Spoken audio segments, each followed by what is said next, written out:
건축 재료학 10월 1일 수업을 시작하도록 하겠습니다. 휴무일이기 때문에 이러닝으로 진행합니다. 여러분들 참고해 주시고요.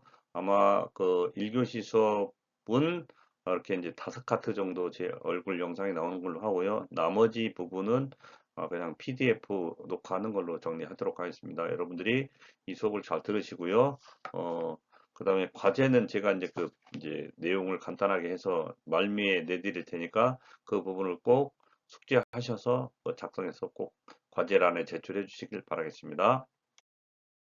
개요를 보시면 이제 첫 번째 세라믹이라고 하는 부분은 점토 등의 비금속 무기물을 가열해서 소결 또는 용융시켜서 만든 유업 제품을 주로 이제 우리가 그 세라믹이라고 주로 얘기하고요. 세라믹 점토를 구워서 소결해서 만든 기물을 우리가 이제 세라믹이라고 주로 얘기를 하고요.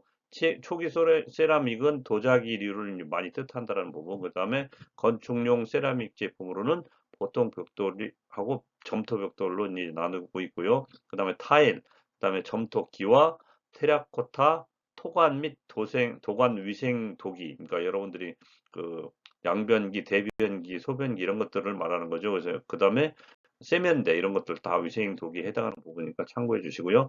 그 다음에 이제 점토에 보시면 점토 및 그 성분을 보시면 이제 제가 유튜브로 이렇게 그 해놨는데 여러분들이 한번 드래그해서 보시면 세라믹이 어떤 성분이 어떻게 만들어지는지를 상세하게 나와 있는 부분이니까 잘 보실 수 있을 것 같습니다. 그래서 여러분들이 꼭 드래그해서 한번 웹에 이제 이제 그 붙여넣기 하셔가지고 보시면 세라믹 제작하는 과정 이런 것들이 이제 나와 있으니까 꼭 참고해서 봐주시길 바라겠고요.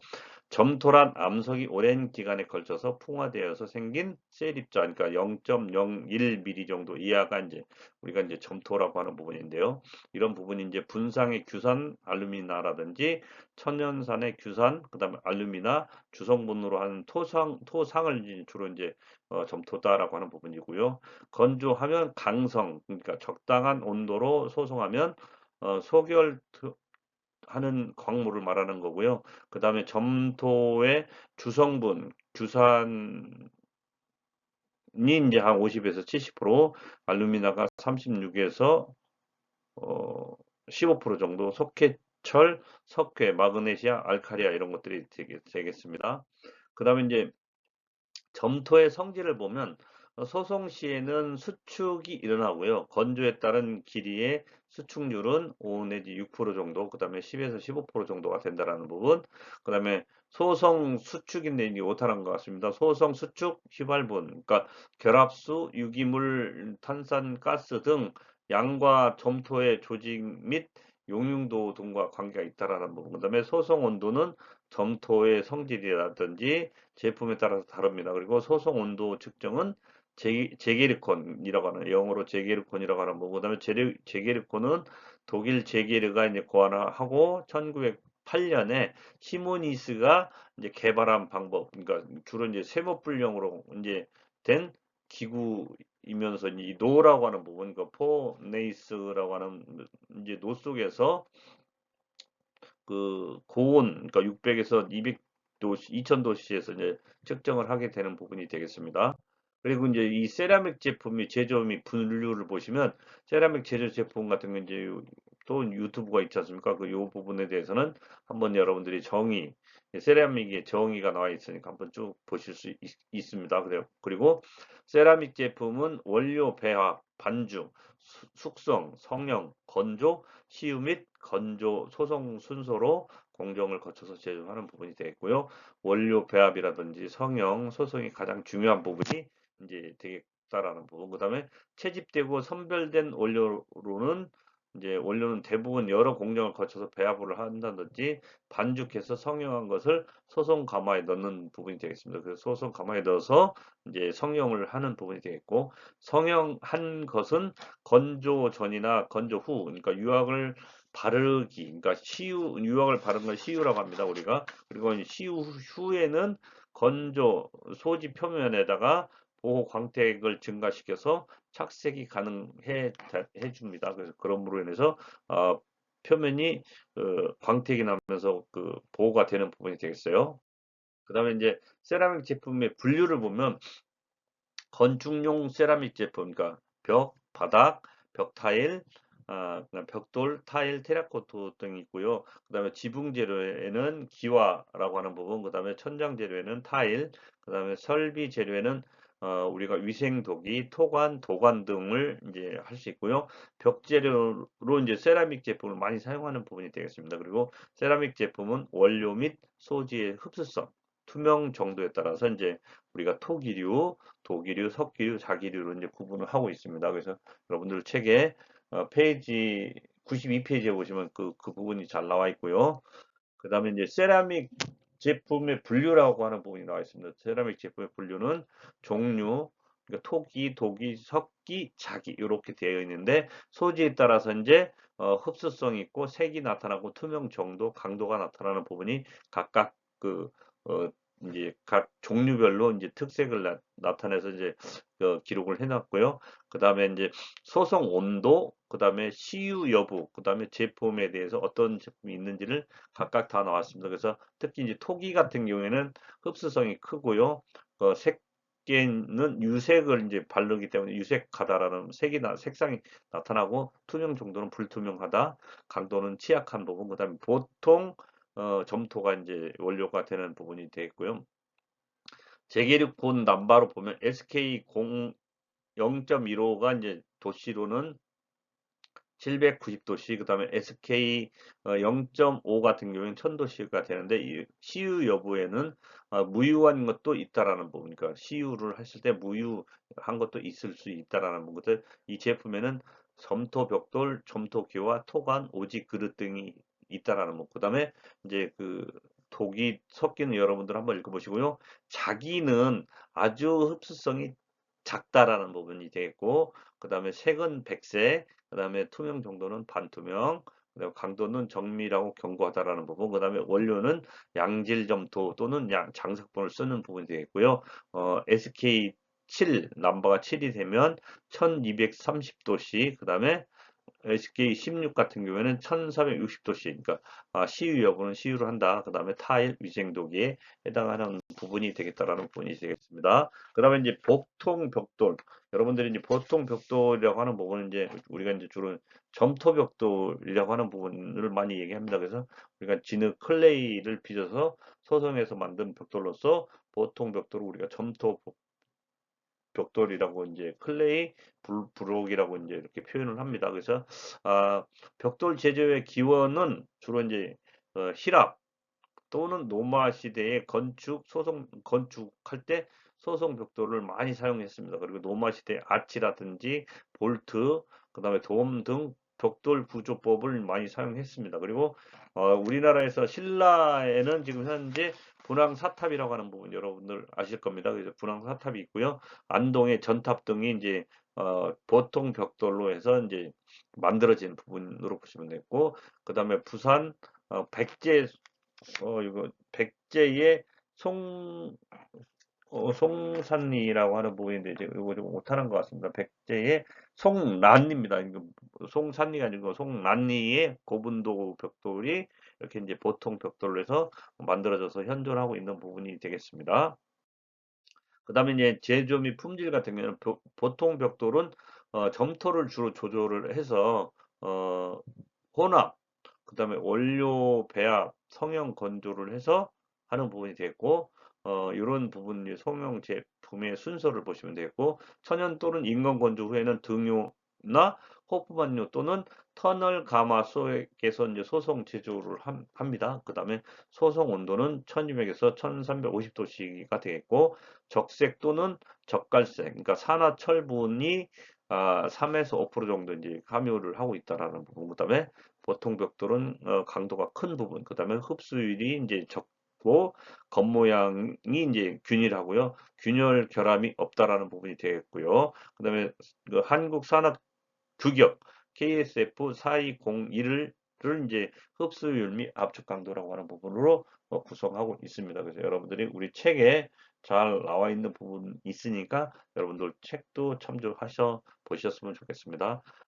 그 다음에 이제 보통 벽돌의 품질이라고 하는 부분이 있습니다. 이 부분이 상당히 좀 중요한 부분인데, 여러분들은 보통 벽돌의 품질이라고 하는 부분은 종류와 품질이 있는데, 흡수율을 보시면 1종, 2종 종류는 1, 2, 3종으로 나오고요. 품질에서 흡수율은 1종 같은 경우는 10% 이하, 그 다음에 2종은 13% 이하, 3종은 15% 이하가 되겠습니다. 그리고 압축 강도는 킬로그램 per 제곱센치, 그 다음에 1종 같은 경우에는 210, 이제 가로에 있는 것은 킬로그램 per 제곱센치로 한 거고요. 210 이제 뉴턴 퍼 밑에 가로 안에 있는 부분은 뉴턴 퍼 제곱센치가 되겠고 이제 압축 강도를 말하는 거죠. 그다음에 160, 그다음에 110 이렇게 돼서 이제 하는 부분이고요.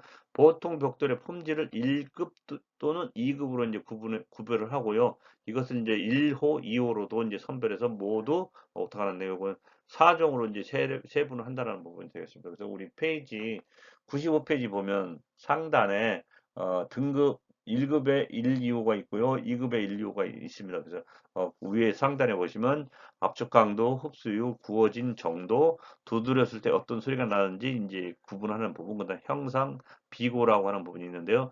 1급은 금속성, 그러니까 소리를 두드렸을 때 금속성 청음이 난다. 그다음에 2급은 좀 약간 타금이 나는 부분으로 보시면 되고, 형상은 그 두 가지 1급이나 2급은 똑같이 되는 내용으로 이제 써져 있으니까 참고해서 보셨으면 좋겠습니다. 그 다음에 이제 보통 벽돌이라고 하는 부분은 일반적으로 이제 잘 구워진 것을 이제 우리가 이제 거일수록 이제 치수가 작아지고요. 그 색이 짙어지면서 청음이 난다라는 부분이 되겠습니다. 그리고 보통 벽돌의 등급이 있습니다. 등급이라고 하는 부분은 뭐 과소벽돌, 그 다음에 소벽돌, 보통 벽돌, 변색 벽돌로 이제 구분하는데 소성 온도가 높아서 과소 벽돌은요 소성 온도가 높아서 견고하고 청음, 흡수율이 낮다라는 부분, 그 다음에 부정형 치수차가 큽니다. 그리고 자색, 검붉은 빛깔을 띠고 있다라는 부분, 그 다음에 소벽돌 같은 경우에는 1급 청음이 나고요. 검붉은색, 그 다음에 1번 구조에 쓰거나 치장용으로 많이 사용하는 부분이 되겠고, 보통 벽돌은 2급 타금을 내고요. 붉은 주홍색, 강도가 낮고요. 내부 칸막이용으로 많이 사용하고 있다라는 부분. 그 다음에 변색 벽돌 같은 경우에 검붉은 빛깔, 특수 치장용으로 많이 사용하고 있다라는 부분. 그 다음에 92페이지 보시면 맨 위에 과소벽돌, 그 다음에 소벽돌, 그 다음에 보통 벽돌, 그 하부에 이제 변색 벽돌로 해서 이제 보통 벽돌의 등급별 형상이 쭉 나와 있습니다. 그래서 이런 것들을 구분해서 우리가 이제 현장에 적용해서 사용하는 부분으로 보시면 되겠습니다. 그 다음에 이제 형상 및 치수를 보면 보통 벽돌의 구분은 검정 벽돌, 붉은 벽돌 이렇게 되어 있는데 붉은 벽돌 같은 경우는 전체 60% 이상이 되도록 제작한 미장 벽돌을 말하는 거고요. 외부 노출면 유약 또는 유사 재료를 용용, 그다음에 소성한 유약 벽돌을 말하는 거고 모양에 따라서 일반형과 유공용으로 구분합니다. 그리고 형상 및 치수 허용차는 한국산업교육기업 KSL 4201에 의해서 이제 구분을 하고 있다라는 거고서 여러분들이 이제 과제로 여러분들 페이지 과제를 이제 96페이지 보시면 보통 벽돌의 형상 및 형상 치수 및 허용차라고 하는 부분이 나와 있습니다. 옆에 이제 이렇게 일반형과 유공용으로 구분하는데 유공용은 구멍이 뚫어져 있는 부분이고 일반형은 막혀져 있는 부분이죠. 그래서 이제 항목 구분해서 이제 길이, 너비, 두께가 나와 있고요. 요거는 치수를 쭉 나온 거죠. 이제 190에 90에 57. 요게 이제 정상적인 보통 벽돌의 치수입니다. 그 다음에 허용차를 꼭 숙지해 주시길 바라겠습니다. 이게 190이면 185도 되고요. 195도 합격에 해당하는 부분이다라는 부분. 그리고 이제 너비는 이제 우리가 이제 90이지 않습니까? 그러면 플러스 마이너스 3이니까 87도 되고 93도 합격선에 다 들어오는 부분이고 그 범위 안에 다 들어가는 거고요.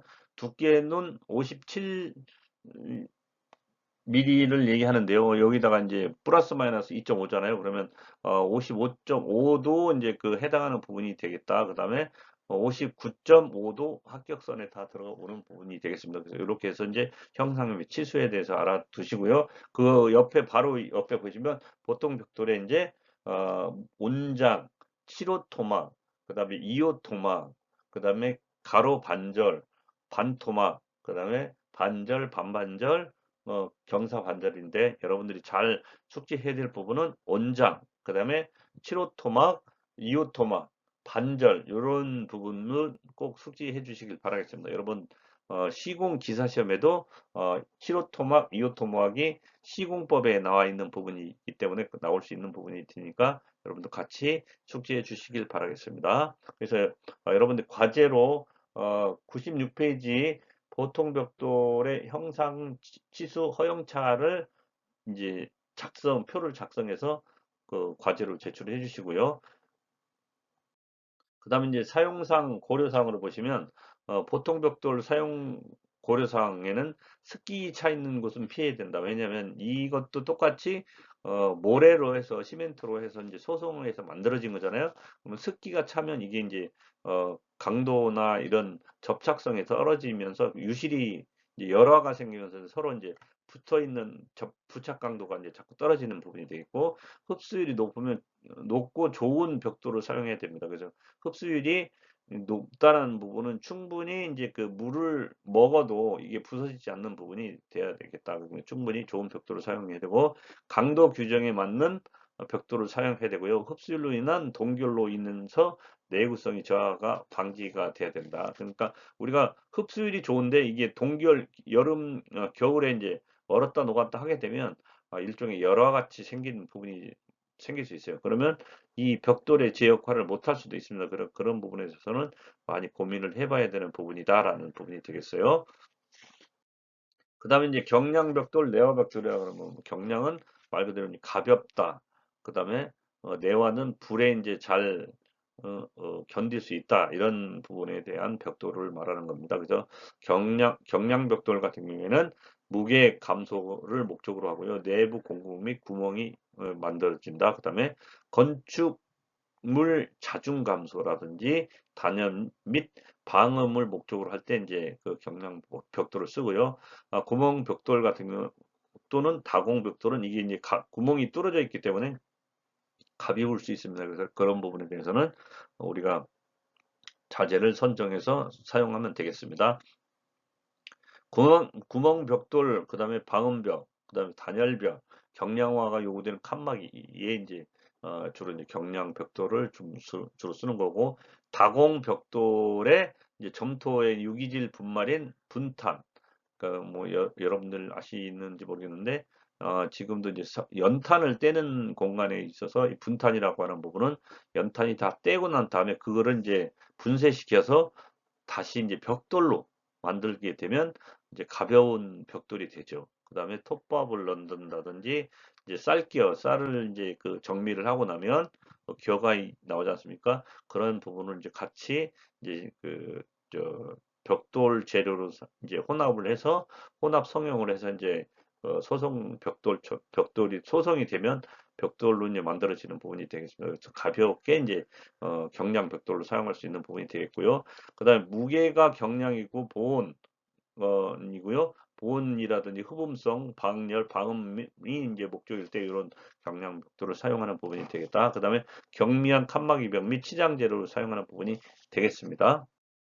그다음에 이제 경량 벽돌, 내화 벽돌이라고 하는 우리 페이지 97페이지 중간에 보면 이제 실제적으로 이제 제작 사진하고 제작된 모형하고 이제 공형에 대해서 이제 쭉 나와 있습니다. 그래서 이제 두께가 얼마다, 그다음에 1공형 대, 2공형 대, 3공형 대, 4공형 대 요 이제 블럭에 대한 형상 및 치수가 이제 나와 있고요. 다공벽돌의 형상이 옆으로 이렇게 쭉 나와 있는데 세워져 있는 부분 중에 이쪽에 구멍이 떨어져 있다라는 부분이 되겠어요. 그래서 다공벽돌의 어, 형상을 한번 보시면 좋겠습니다.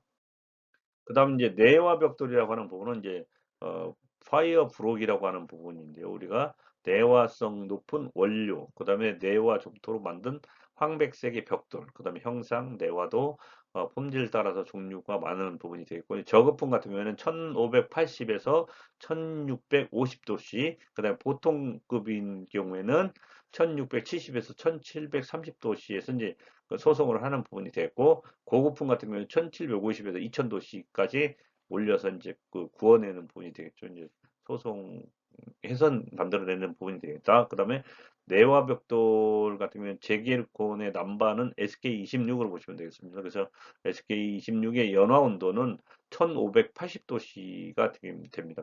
그래서 이런 것들은 이제 우리가 벽난로라든지 사우나라든지 이런 굴뚝, 보일러실 등에 이제 주로 이제 내화성이 요구되는 곳에 사용하는 그 내화 벽돌을 말하는 거고요. 그다음에 내화 점토질 벽돌, 그다음에 고알루미나질 그 내화 벽돌로 이제 사용을 해서 이제 우리가 적합하게 이제 시공하는 부분이 되겠습니다.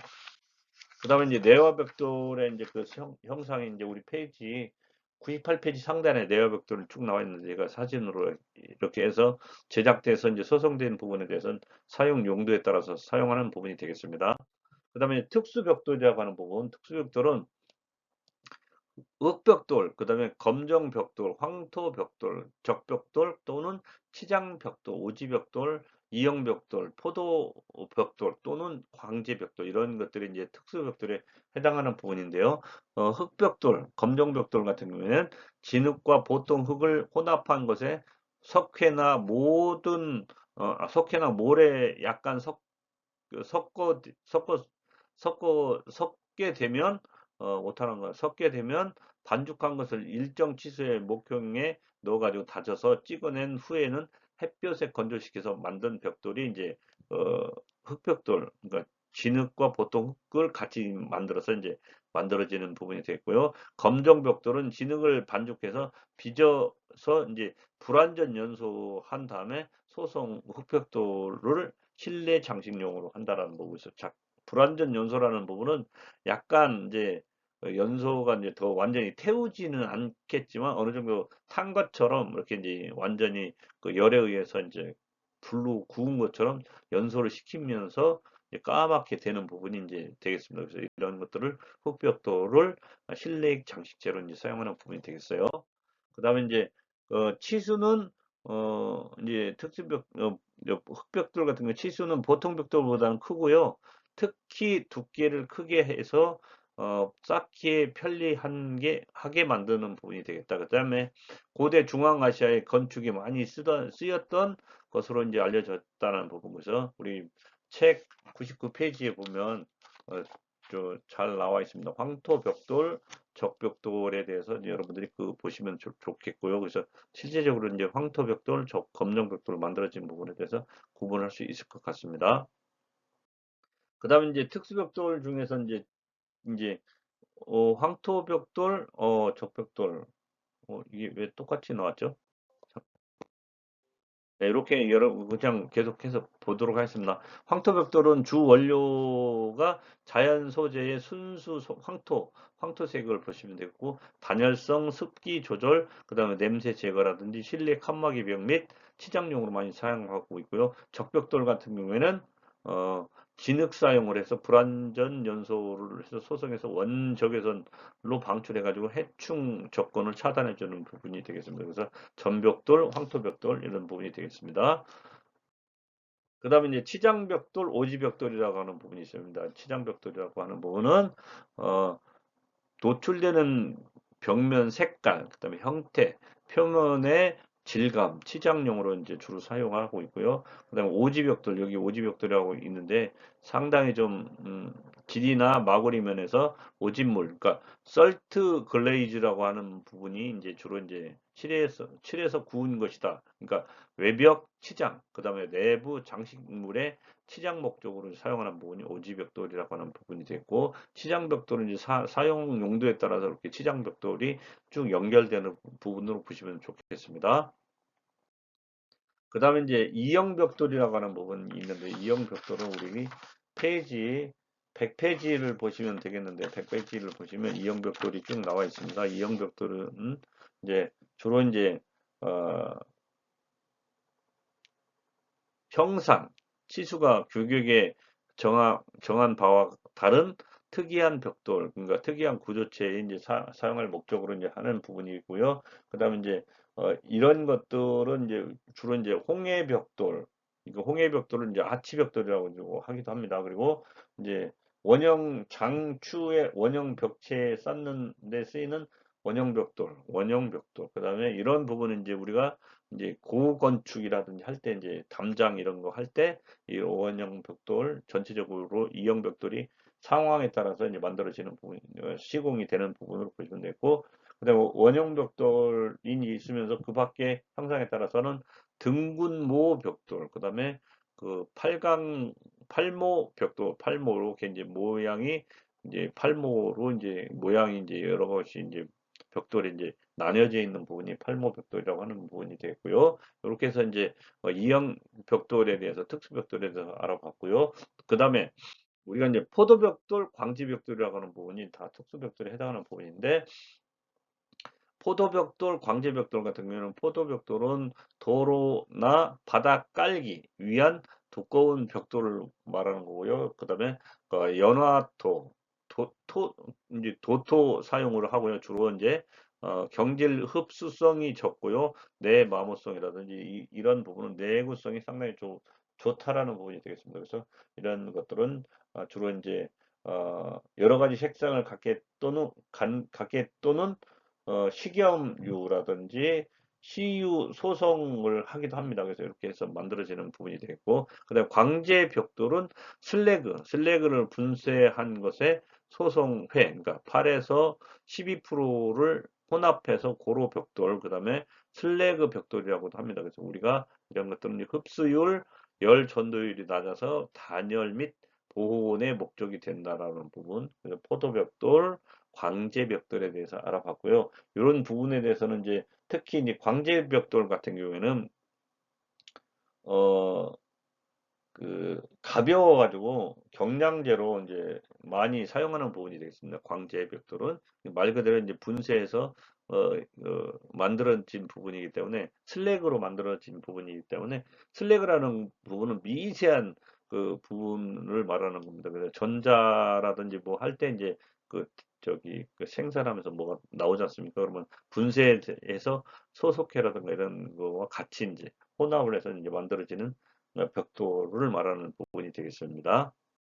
그다음에 이제 우리가 이제 그 점토 기와라는 부분, 여러분들 한옥 쪽에 이제 그 담장이라든지 뭐 이런 데 이제 그 기와에 올릴 때 이제 그 주로 이제 점토 기와를 주로 사용하는데요. 점토 같은 경우는 이제 진흙, 말 그대로 이제 진흙이라든지 점토는 진흙, 찰흙 이런 것들을 이제 여러분들이 클레이를 가지고 많이 미술 시간에 혹시 해본 분이 있을 겁니다. 그런 것들은 이제 만들어서 이제 이제 구워서 이제 만들어내 가지고 열에 의해서 소송을 시키면 굳어지면 그 부분이 하나 이제 어, 제품이 만들어지는 것처럼 이렇게 이제 그 진흙이라든지 찰흙을 이용해서 약간의 이제 모래를 섞어서 물로를 반죽한 다음에 이런 것들은 이제 그 만들어서 기와라든지 토기와라든지 진흙기와라든지 군기와 같이 이제 만들어지고요. 그다음에 빛깔을 이제 보통 검정색이라든지 오지기와 또는 청기와 등을 사용해서 흡수성이 낮고요. 그다음에 두드리면 청음 또는 형상, 그다음에 색깔, 광택, 방수, 보온, 내구성, 강도 등이 이제 충분히 발현이 돼야만이 우리가 이런 것들을 이제 그 주로 많이 사용하는데, 한식과 기와와 치수를 이제 주로 이제 고대의 것일수록 크다라는 부분이 되겠습니다. 예전에 이제 우리가 이제 보시다시피 이제 위에는 암기와 수기와라고 하는 부분, 그다음에 암막새, 어, 치미 이런 부분, 그다음에 수막새, 그다음에 토수, 그다음에 용두라는 부분, 이제 우리 여러분들 광화문에 뭐 그 고건 쪽에 가면 끝쪽에 용두가 이제 있죠. 이렇게 뭐 용머리가 이제 끝쪽에서 보여지는 부분, 그다음에 망화라고 하는 부분, 이렇게 이제 다 상황에 맞게 해서 이제 시공하는 부분이고요. 오지 청기화, 이렇게 청기화도 그림으로 한번 봤습니다. 그다음에 이제 우리가 그 여기에는 안 나왔네. 어, 한식기화가 원래는 요 앞에 있어야 되는데 밑으로 내려왔네요. 요 타일에 이제 있으면 안 되는데 타일에 내려왔네요. 여러분들 페이지 101페이지에 요 한식 기호와 치수라고 하는 부분이 있습니다. 그래서 보통기와 고급기와 그다음에 고건축 큰 기와 고건축 큰 기와가 이쪽에서 이제 암기와하고 습기와가 길이 너비가 쭉 있습니다. 요 내용을 페이지 101페이지에 나온 부분인데 참고해서 보시고요. 그다음에 이제 타일이라고 하는 부분 보겠습니다. 우리가 이제 마감재로 이 타일이라고 하는 부분이 상당히 좀 많이 우리가 이제 쓰이고 있어요. 그래서 특히 화장실이라든지 뭐 외부에 이제 벽체라든지 이런 부분에 이제 타일이 쓰는데 요거는 이제 점토 또는 암석 분말, 그 다음에 이런 것들을 성형, 소성을 해서 1200에, 200도씨에서 이제 해가지고 만든 얇은 판형을 말합니다. 그래서 두께가 약 5mm 정도, 그 다음에 총칭, 이런 것들은 이제 총칭하고 있고요. 어원은 프랑스어의 툴레에서 이제 그 유래가 됐어요. 그래서 툴레가 이제 어, 툴레 뭐 이런 유래가 됐기 때문에 국산 타일 처음으로 된 곳이 이제 서울대 의대. 그러니까 여러분들 본관에 가시면 어, 요 이제 국산 타일로 이제 처음 이제 마감한 부분이 되겠습니다. 그래서 여러분들 서울대 지금 가면 서울대 병원 가시면 서울대 의대 병원 가시면 이제 해화동 가시면 그 병원 건물 가운데쯤에 보시면 병원 건물이 옛날 고전 그대로 보존해서 이제 관람할 수 있게 되어 있습니다. 그래서 시간이 되시면 그 부분에 한번 가서 보시면 타일로 내부를 마감해서 그 의대 내부의 본관은 그렇게 만들어져 있고요.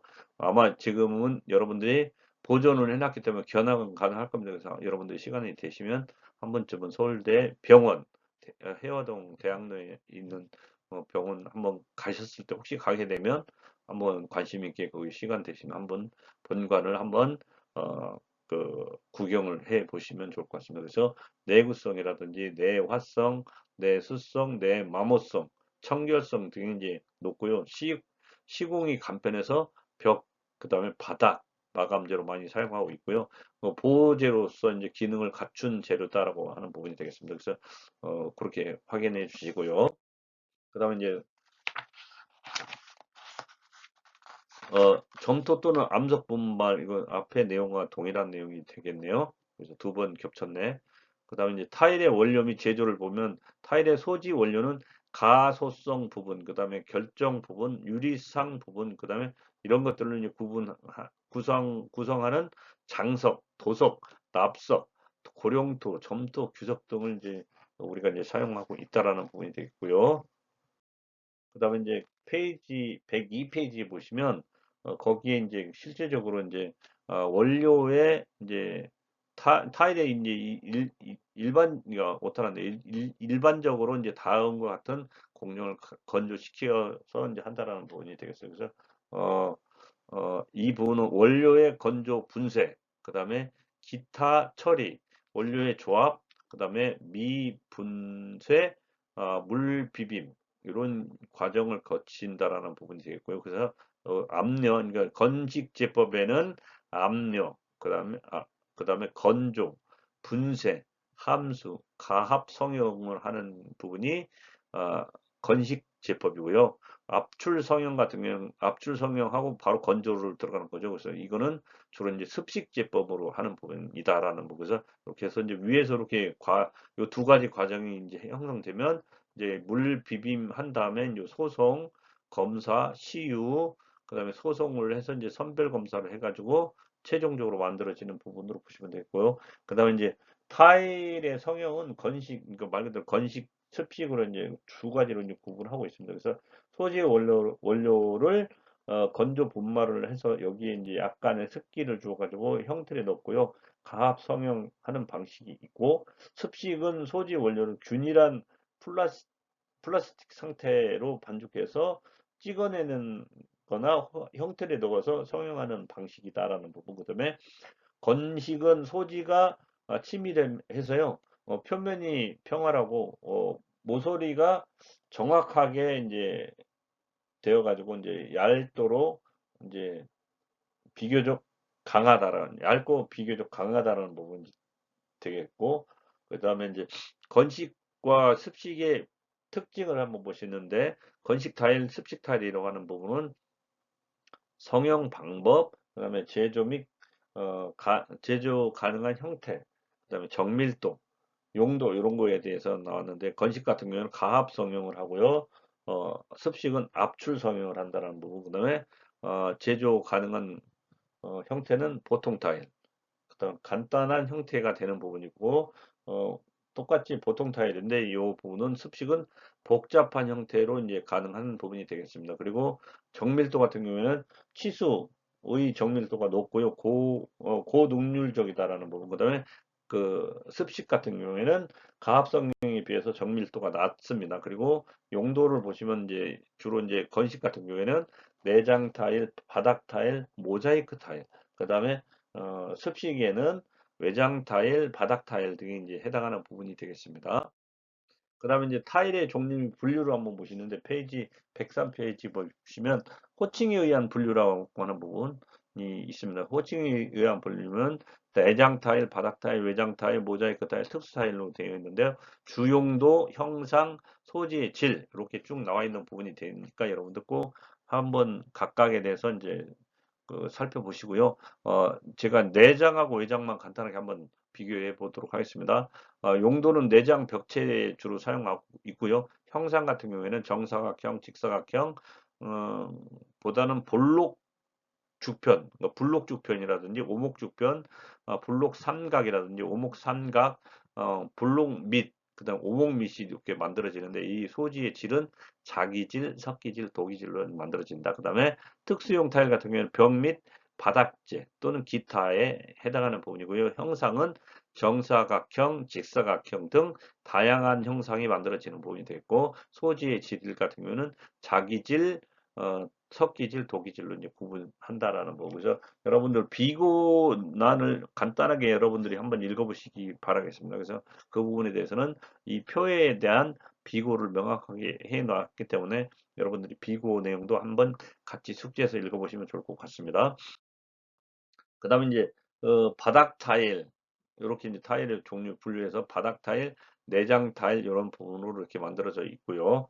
그 다음에 이제 외장 타일 여러분들 이 외장 타일은 이제 주로 이제 건물 외벽에 이제 그 띠장처럼 붙여서 건물을 이제 미려하게 이제 만들려고 하는 부분, 그래서 외장 타일이 이런 게 있고요. 그 다음에 이제 모자이크 타일 이런 것들은 주로 이제 화장실이라든지 외부 에서 일부 벽지에다가 이제 그 할 때 이제 이렇게 외장 타일로 모자이크 타일로 이제 시공하는 부분이 되겠습니다.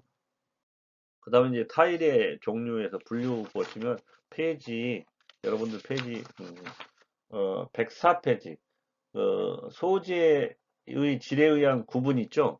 이 부분에 대해서는 여러분들 표로 한번 쭉 해서 작성을 해서 레포트를 꼭 제출해 주시길 바라겠습니다.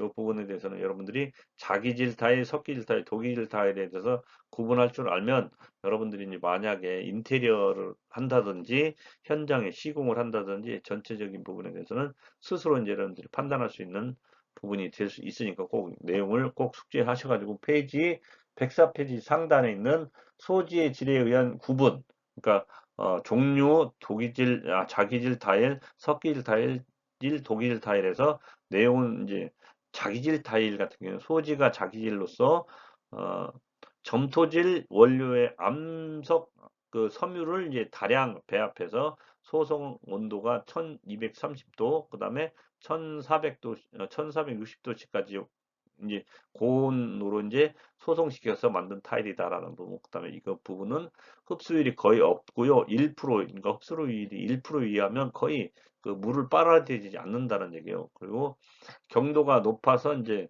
견고하고 두드리면 금속성 맑은 소리가 난다라는 거. 그다음에 용도나 색깔로 보시면 주로 내장용, 외장용, 바닥용으로 주로 사용하고 있고 모자이크 타일용으로도 이제 사용하는 부분이 자기질 타일이다라는 부분 또는 벽색에 이제 주로 이제 색깔이 이제 백색이다라는 부분 잘 알아두시길 바라겠습니다. 그래서 석기질 타일, 그다음에 도기질 타일까지도 여러분들이 잘 구분해서 알아보시면 좋을 것 같습니다. 그래서 석기질 같은 경우는 소지가 이제 석기질로서 서감 점토를 이제 원료로 해서 이제 소송 온도는 1160도에서 1350도 점토의 고온으로 소송시켜서 만든 타일이다. 흡수율이 적으며 흡수율이 이제 10% 이하네요. 경도가 비교적 높고 일반적으로 소지는 유색 불투명으로 이제 내구성이 높다라는 부분이 되겠습니다. 그래서 이런 것들은 내장용, 외장용, 바닥용, 클링크 타일용으로도 쓰고요. 유색이다라는 부분. 그다음에 도자기 타일, 도기질 타일 같은 경우에는 소지가 도기질로서 점토질 원료의 암석류를 이제 소량 배합해서 소성시키는 부분이 이제 온도가 1100에서 1230도 정도의 고온으로 이제 소성시켜서 만든 타일이다. 그다음에 흡수율이 높고요. 흡수율이 10% 이하가 되고요. 그 다공질로서 경도가 낮고 표면의 마모와 충격에 약하다는 부분. 이런 부분도 내장용과 백색과 유색으로 구분해서 나타나는 부분이 되겠다라는 부분이 되겠습니다. 그다음에 이제 타일의 종류에서 이제 그림으로 나오는데 이런 것들은 자기질, 석기질, 도기질 이렇게 나와 있습니다. 그래서 이런 부분에 대해서는 잘 여러분들이 숙지해 주시길 바라고요. 자기질 바닥 및 외장 타일 이런 것들은 이제 주로 화장실에 많이 쓰이는 부분이 있거나 공동 화장실도 이렇게 많이 쓰이는 부분이 있을 수 있습니다. 그리고 석기질 바닥 및 외장 타일 이런 부분들이 외부에 이제 인테리어 하기 위해서 하는 부분으로 보시면 되겠습니다. 그다음에 이제 타일의 이제 분류에서 이제 호칭에 의한 분류, 이제 호칭 및 소재의 질에 의한 분류가 내장 타일, 외장 타일, 바닥 타일로 이제 구분하고 있습니다. 그래서 소재의 질이라는 부분은 내장 타일 같은 경우는 자기질, 석기질, 도기질로 하고요. 그다음에 외장 타일은 자기질, 석기질로 같이 구분을 하고 있고요. 그다음 바닥 타일은 자기 석기로 하고, 그다음 호칭명을 보시면 모자이크 타일이라든지 클링커 타일 등이 있고요. 주로 이제 소지의 힘 같은 경우에는 소지의 질 같은 경우는 자기질, 석기질로 이제 주로 하는 부분이 되겠다. 그래서 호칭 및 소지의 질에 의한 구분으로 보시면 됐고, 그 다음에 유약, 유무 및 표면 상태에 의한 분류를 보시면 되겠습니다. 그래서 우리 페이지 105페이지에 보면 유약, 유무 및 표면 상태에 의한 구분. 말 그대로 이제 CU 타일이냐, 무유 타일이냐, 휠면 타일이냐, 뭐 이런 부분, 그 다음에 조면 타일이냐 이런 부분을 구분하는데요. 각각의 내용을 보면 이제 CU 타일 같은 경우에는 여러분들이 이제 그 표면에 유약을 발라서 소성한 매끄러운 표면을 가진 타일을 말하는 부분이 되겠고요. 그 다음에 이제 무유 타일에 비해서 미관을 향상시키고 오염물 방지해서 아무래도 이제 코팅 처리가 되어 있으니까 오염이 방지되고요. 강도 증진과 마모 방지를 도모할 수 있습니다. 그리고 무유 타일 같은 경우는 표면에 유약을 바르지 않고 점토에 안료를 첨가해서 소성한 타일이다라는 부분에서 이런 부분은 이제 무유기 때문에 CU 타일에 비해서는 마모가 잘 될 수 있습니다. 그래서 CU 타일에 특히 오염 및 마모되기가 쉬운 단점이 있는 부분이 무유 타일이라는 부분. 그다음에 휠면 타일 같은 경우 표면이 거칠지 않고요. 평활한 타일을 휠면 타일이라고 하는데 이런 부분은 CU 타일의 일종으로서 표면이 대부분 매끄러운 내외장 벽체에 많이 사용하는 부분이 휠면 타일이다라는 부분. 그다음 조면 타일 같은 경우에는 표면이 거칠거나 거친 모양을 가진 타일은 이제 조면 타일입니다. 그리고 무유 타일의 일종으로서 표면의 대부분 거칠기 때문에 내외장 바닥에 많이 사용하는 부분이 되겠습니다. 그래서 여러분들이 이런 타일들은 이제 주로 큰 타일 같은 경우 이제 그 주현관 쪽에 미끄럼을 방지하는 공간에 이제 조면 타일들이 많이 들어가는 부분이 되겠습니다. 그래서 이제 이렇게 타일의 CU 타일, 무유 타일, 휠면 타일, 조면 타일 이런 부분이 되겠는데 이제 구성 파일 이제 구성 타일들을 이렇게 구성할 수 있는 부분이 이제 실예로 이제 구성했을 때 이렇게 만들어지는 부분으로 한번 구성 타일 이렇게 한 부분입니다. 그래서 여러분들이 페이지 105페이지의 사진을 한번 잘 봐주시길 바라겠습니다. 그 다음에 이제 타일의 종류 및 분류에서 어, 이제 우리가 105페이지 등급별 타입 구분이 있습니다. 등급별 타입은 1등급품. 그러니까 말 그대로 이제 내용은 색조가 특히 양호한 것, 그 다음에 외관 결함이 없는 것, 그 다음에 색조가 정확하고 고른 것이 이제 되겠고요. 등급이 2급품, 3급품이 있는데 2급품은 색조가 좋은 것, 그 다음에 외관 결함이 심하지 않은 것, 3급품은 색조가 이제 보통인 것이 이제 쌍꺼풀입니다라는 부분.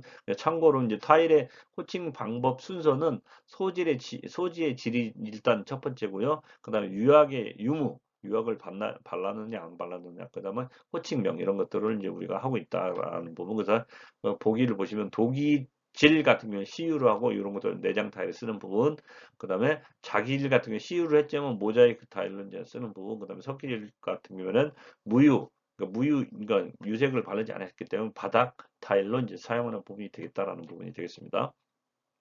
그 다음에 이제 타일의 용도별 종류를 보시면 내벽용 타일, 그 다음에 바닥용 타일, 외벽용 타일 이렇게 구분해서 하는데요. 건축물 내벽에 사용되는 내장 타일로 석기질 타일, 그 다음에 도기질 타일로 이제 하고 이제 정사각형, 직사각형 및 보도 타일을 주로 사용하는 부분이 되겠다라는 부분이 되겠습니다. 그래서 이제 내벽용 타일 같은 경우에는 우리 페이지 106페이지에 이제 내벽용 타일이 쭉 나왔습니다. 여러분들이 많이 보는 부분인지 주로 화장실이라든지 이런 부분에 이제 내벽에 이제 쓰는 부분, 그 다음에 또 실내에도 이제 이런 내벽용으로 타일을 쓰는 부분이 되겠다라는 부분, 그 다음에 주로 이제 바닥용 폴리싱, 그 폴리싱이 플로어링 타일 같은 경우에는 건축물 바닥에 사용하는 바닥 타일로서 자기질 타일, 그 다음에 석기질 타일인 정사각형 및 직사각형 등을 형을 이제 주로 이제 사용한다라는 부분, 그 다음에 내마모성 및 충격이 강하고요, 보행성이 좋고 흡수율이 적은 단단한 타일로서 CU 타일보다는 무유 타일을 많이 사용하고 있다. 그러니까 바닥에 보행하는 부분에 있어서 이제 쉽게 이제 그 변색이 가능할 수 있잖아요. 그런 부분에 대해서 이제 요 무유 타일을 사용함으로 인해서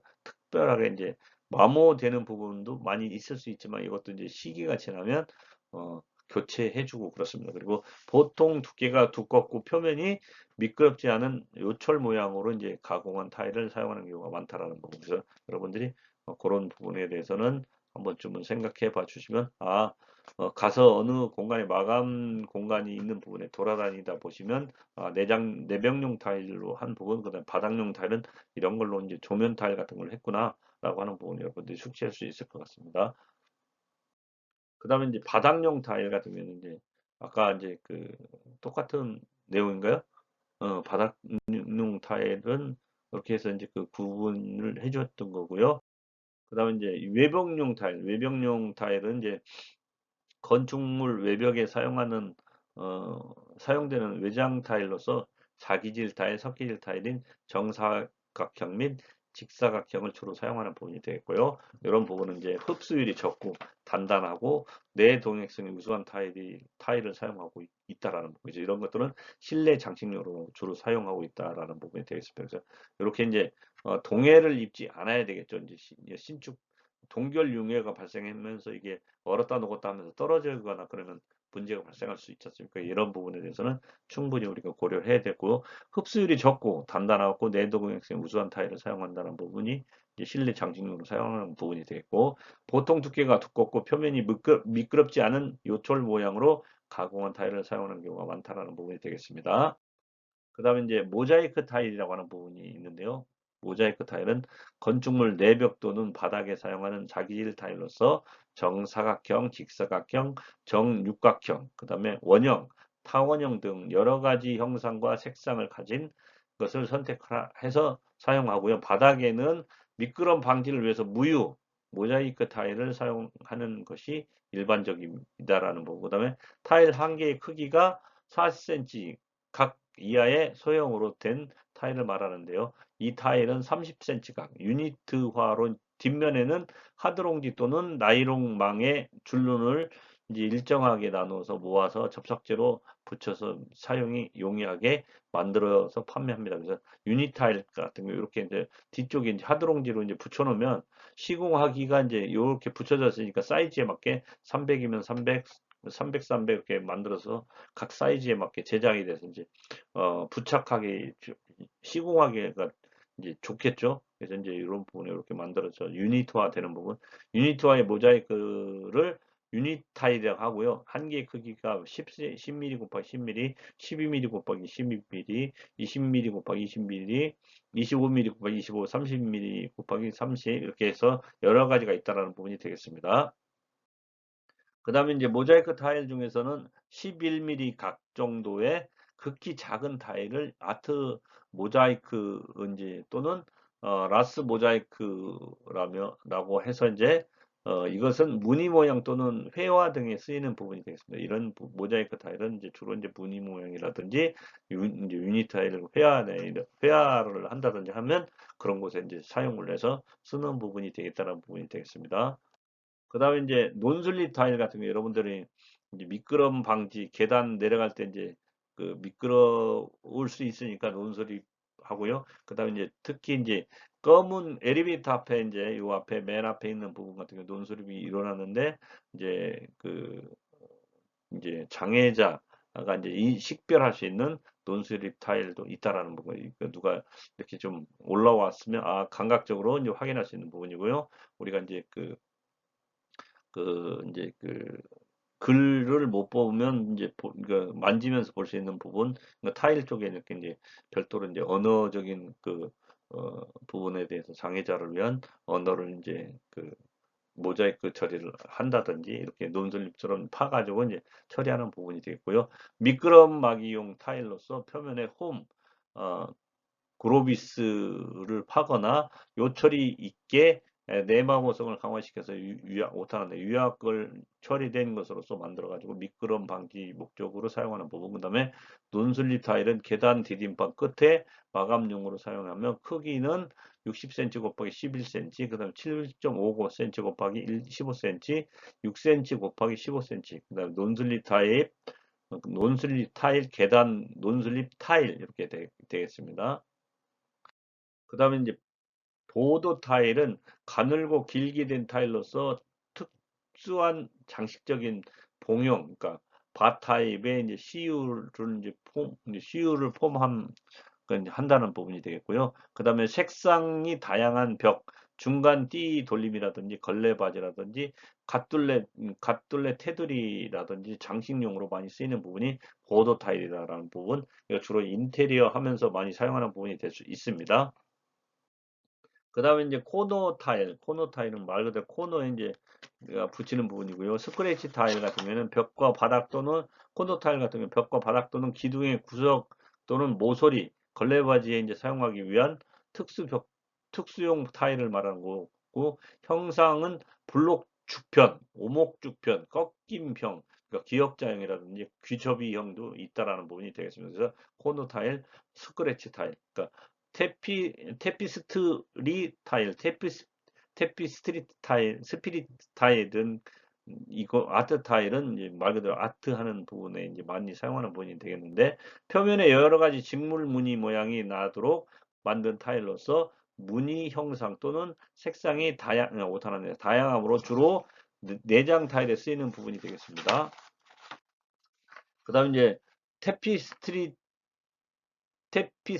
타일, 아트 타일 이렇게 이제 그림으로 해서 이제 예술적인 부분으로 하는 부분이 되고, 폴리싱 타일, 그 다음에 파스텔 타일, 그 다음에 표면을 연마해서 고광택을 유지하도록 만든 CU 타일로서 대형 타일에 많이 사용되는 부분이 되고, 폴리시 타일인, 그 다음에 천연 대리석, 그 다음에 천연 화강석의 색깔과 무늬가 표면에 나타나게 만들어서 판매하는 부분이 이제 폴리싱 타일이라고 하는 부분. 그래서 여러분 여러분들 현관 들어갈 때 이제 주로 폴리시 타일 많이 사용하죠. 그 다음에 이제 파스텔 타일은 이제 소지의 안료를 혼합해서 고온 1300도 이상에서 소성한 무유자기질인 색깔이 있는 타일로서 CU 타일과는 달리 전체 물성이 동일해서 마모되어도 본래의 색상이 그대로 유지되는 게 이제 파스텔 타일이다라는 부분이 되겠습니다. 그다음에 이제 타일 형상 및 치수에서는 타일 형상 보통 정사각형, 직사각형, 정육각형, 팔각형 타일이 많고요. 이렇게 이제 특수용으로는 보드 타일이라든지 모자이크 타일, 둥근모 타일, 그다음에 블록 타일, 면이 이제 블록한 것은 이제 블록 타일이라고 하고요. 기역자형 타일, 모서리각형, 모서리형이 되겠고 면적지 타일 등이 있다라는 부분에서 여러분들 페이지 110페이지 보시면 외장 타일, 내장 타일, 바닥 타일, 모자이크 타일의 형상들이 쭉쭉 나와 있으니까 한번 참고해서 보시길 바라겠습니다. 그 다음에 타일의 치수 보시면 호칭 치수와 제작 치수로 구분을 하고 있는데요. 모듈 호칭 치수 같은 경우 타일 줄눈과 줄눈 중심간 치수를 말하는데요. 보통 타일의 치수를 말할 때 모듈 호칭 치수, 줄눈을 포함한 치수를 이제 말하는 부분이 모듈 호칭 치수를 말하는 거고요. 제작 치수란 뭐냐? 타일을 제작할 때 기본이 되는 치수를 말하는 겁니다. 그리고 길이 너비의 제작 치수는 모듈 호칭 치수의 줄눈을 고려해서 이제 치수로서 제작자가 정한 치수를 말합니다. 그래서 여러분들 페이지 110페이지 하단에 보면 타일의 모듈 호칭 치수라고 있습니다. A 너비, B 길이. 그러니까 내장 타일, 외장 타일 및 바닥 타일에 이제 그 하고 구성 타일에 나와 있으니까 이 내용을 여러분들이 참고해서 확인해 주시길 바라겠습니다. 그 다음에 이제 요 보시면 모듈 호칭 치수의 개념도가 쭉 나와 있습니다. 그래서 A, B, 그러니까 작은 A, B, D 이런 부분에 대해서 각각의 어떤 부분인지를 너비를 나타내고 A는 너비를 나타내고 B는 길이를 나타내고 그 다음에 그 소문자 A는 제작 치수 너비를 나타낸 거고요. 그 다음에 그 B는 여기 B 있죠? 제작 치수 길이를 나타낸 거고 D는 이제 여기 줄눈 이런 부분에 대해서 이제 나타내는 부분으로 보시면 되겠습니다. 그래서 이런 부분은 개념도를 잘 숙지하면 좋겠습니다. 그 다음에 타일은 정사각형과 직사각형 주로 많이 사용하는데 이제 300짜리 300에 300, 400에 400, 450에 250, 600에 300, 600에 600짜리로 이제 주로 대형 타일을 제작하고 선호함으로써 많이 사용한다는 부분이 되겠고요. 내장 타일 같은 경우는 4에서 8mm, 바닥 타일은 7에서 20mm, 외장 타일은 5에서 15mm, 그러니까 두께를 말하는 겁니다. 이렇게 해서 만들어지는 부분이 되겠다라는 부분. 그 다음에 타일을 붙이는 바탕면에 충분히 접착될 수 있도록 타일 뒷면, 뒷발이라고 하는데 갈고리형이라든 후크 폼이라고 하는 부분은 만드는 것을 이것을 우리가 뒷발이라고 합니다. 그래서 평판식, 프레스식, 압축식 이렇게 뒷발이 어떻게 만들어 모양이 있는지를 좀 보시면 뒤에다가 이제 우리가 이제 본드를 붙여서 한다든지 몰타를 붙여서 한다든지 하면 그렇게 시공을 마무리하는 부분으로 보시면 되겠습니다.